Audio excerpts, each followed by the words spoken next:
3 books that Booktok and Bookstagram told me I wasn't gonna like, and I ended up liking. Powerful. This is the novella to Powerless. So this is 1.5. This one comes before Reckless. I enjoyed it. A lot of people said they didn't like it. This book wasn't needed. It does introduce a new character, and it does have a new point of view from a main character that was in Powerless. They do have a new storyline, and they do overlap in the storyline that already happened in Powerless.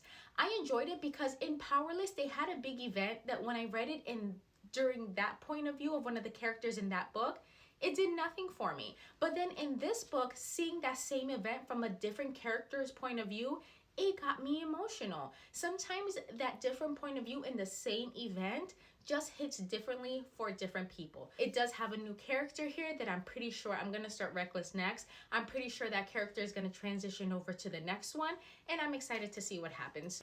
The Seven Husbands of Evelyn Hugo. I entered this book from the beginning saying, I'm not gonna like this book. I'm not, and I was wrong. Is this a 5-star read for me? No. The storyline was interesting.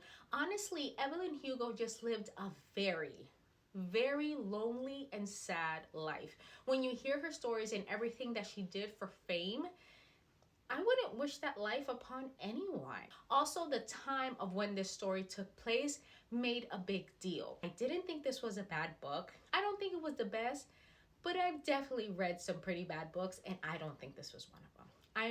I'm happy I still read it regardless of what other people's opinions were, because I might have missed out on this story. None of this is true. Why did I hear people bash this story? No idea. Because I didn't just like this story, I loved this story. And I'm not a huge mystery type reader, so for this one to catch me, captivate me, and make me love it, for me, it was just like a slam dunk. I was just like, this was so good.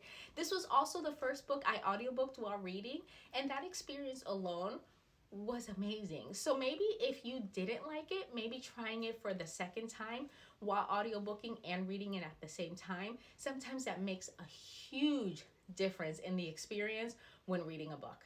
So these are 3 books to prove that don't believe everything you hear and watch on Booktok, including from me.